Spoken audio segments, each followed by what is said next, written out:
is the land we live in. From its beautiful shores to the middle part, our own United States of America. Comprised of 49 magnificent states, and also New Jersey. Its vast land is filled with broad plains and rolling prairies, large forests, food to eat, places to drown, places to yodel, little villages, and paved cesspools of disease.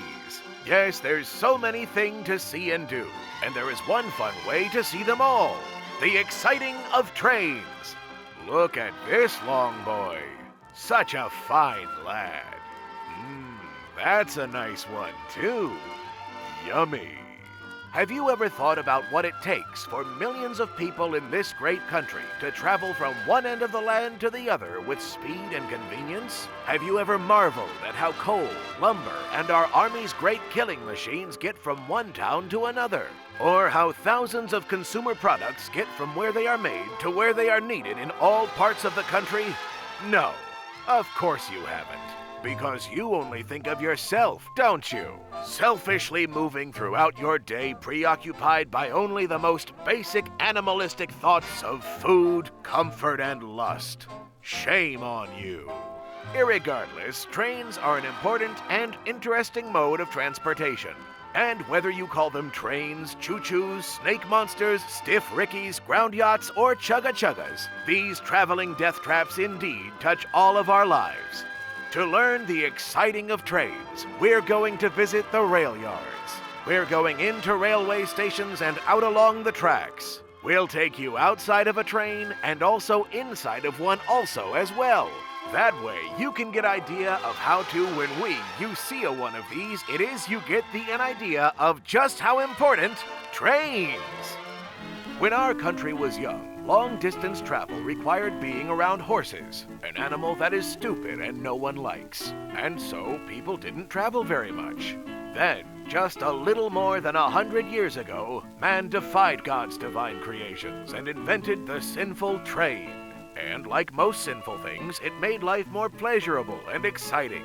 Those early trains were very slow and odd-looking, much like my weird cousin Ronald. Unlike Ronald, however, these early trains were not completely useless. They helped to advance our country westward. And as the railroads pushed ahead, settlers followed. Forests were cleared and crops planted. Mines and large corporations further corrupted the landscape for their own gain. Villages and cities paved over the natural splendor of our country and drove large swathes of animals to extinction. Yes, all thanks to trains, we have succeeded in becoming gods, choosing which creatures live and die, and molding the world around us to our perverse vision. Thank you, trains. Of course, the best way to see all the benefit of train is to ride one yourself. Everyone likes to travel. Suppose we take a train trip. We'll follow along with these two children, Carol and Jimmy. Carol and Jimmy are taking a train ride because their parents don't want them anymore and are sending them away. The children wave goodbye to their parents, never to see them again. Mommy and Daddy are happy to be rid of them and ready to enjoy a new life of freedom with increased discretionary income. The next stop is the train station. Almost every town has a train station, and all passenger trains will leave from here. But not every train is filled with people.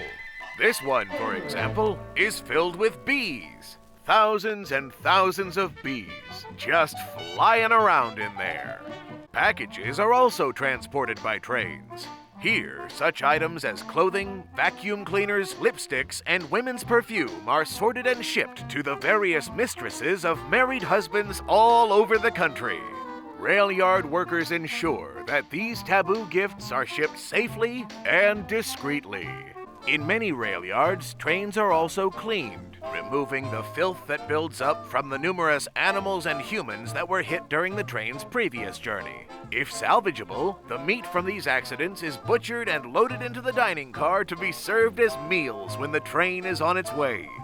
Nearby, there is usually an engine house where choo-choos are brought for maintenance and gentle kissing. All trains are fun to smooch, and it serves to further bond each conductor to the train they will soon be operating. That's a good boy. Bring it in to Daddy. Give us a hug.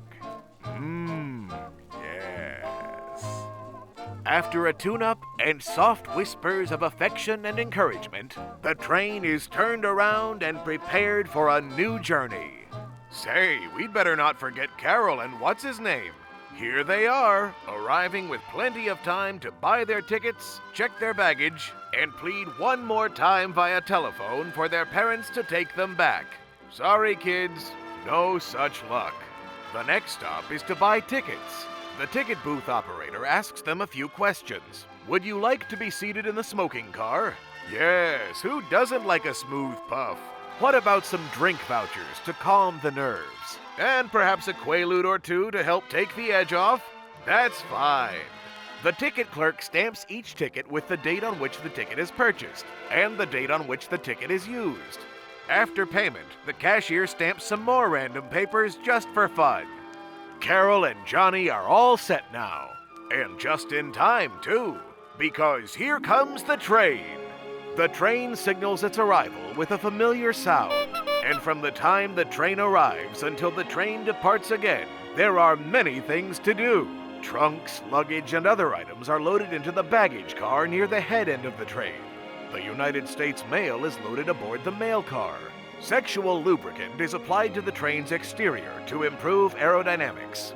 Married husbands say goodbye to their visiting mistresses. Passengers like Carol and Johnny board the train and are shown to their seats by the porter. No tip for him. It's just about time for the train to depart. The train conductor waves goodbye to his pet iguanas, and the locomotive engineer sets the train in motion. Gathering momentum, the train picks up speed and is on its way to such far-flung destinations as Texas, California, Nebraska, Miskus Crispy, Conglorongo, and, God forbid, New Jersey. Yes, there truly is no better way to travel. It's really great fun traveling on trains. You can sit for hours just looking out the window and laughing at all the pitiful non-trained people out there. There's one now. Disgusting. And another. Pathetic. Using their feet to get around like a bunch of idiots. Don't feel bad mocking them. Science has proven that their cranium sizes are smaller, and as such, they are genetically inferior when compared to the larger and superior train brains that both you and I possess. Here's the conductor. Show him your ticket, and also maybe some pictures of delicious eggs. He'll like that.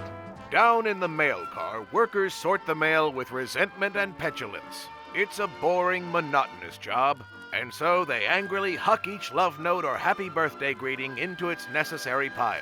Secretly, they wish for death, each letter reminding them of their eternal sadness and isolation. No one ever sends them a letter, after all. Do they not deserve love and friendship? Would anyone even come to their funeral if they died tomorrow? One of the most popular passenger cars on any train is the dining car. Slurp it up, fatzos. Get your fill. As with any normal restaurant, the host will see you to your table. What do you think Carol and Jimpy are hungry for today? There's a whole menu of items from which to choose. Maybe eggs, nachos, pizza, eggs, hot dogs, eggs? Is it eggs? Is Jimpy getting the eggs? I hope they get the eggs. Eggs are yum. I recommend the eggs. Eggs it is. Eggs. Back in the kitchen, chefs prepare the meals. Only men are allowed back here because cooking is considered woman's work, unless you're getting paid for it. Look at that. Eggs and something. A classic combo. What the heck is that? No meal is complete without ice cream. It's the cow's gift to our taste buds. And now it's time for the bill. Once again, no tip from Chim Chim. What a cheapskate. After dinner, the top of the train serves as a thrilling place to practice karate or get into a cool fist fight. Most passengers, however, simply relax in the lounge. Perhaps they'll grab a drink or watch the excitement of flat dirt roll by outside. Eventually, it's time for sleep. Each passenger retires to their own room. And with a belly full of wonderful eggs, it's not long before their eyes begin to get heavy. Combine that with the lulling roll of the train and perhaps the boredom of a loveless marriage, and bedtime often can't come soon enough for the guests of a modern locomotive. Rest easy, weary passengers. Our two friends are also ready for bed.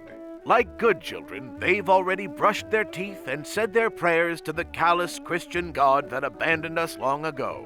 What dreams will await them in the land of Nod? Carol wants to dream of bullfrogs and hairbows. And Chimbo wants to fight and kill the Easter Bunny. Sleep well, orphan children. I hope your dreams come true. And no doubt these two will sleep easy, knowing that their train dutifully keeps on rolling throughout the night. For unlike us, the machines we build never grow weary.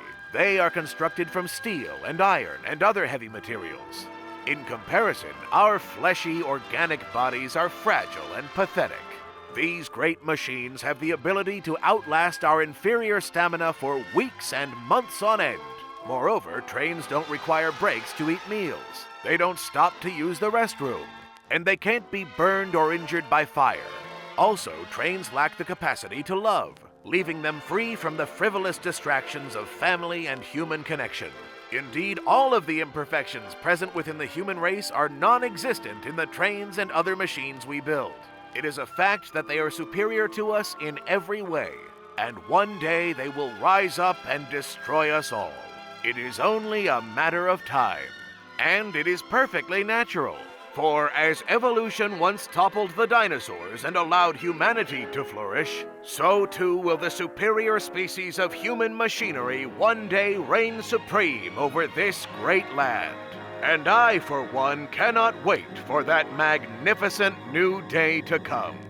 Speaking of new days, it looks like Carol and Chimney have reached their destination, and right on time. Say, those two strangers must be their new parents. I hope they are kind and do not beat them too much. Unless they deserve it, of course. Well, the train is ready to start moving again.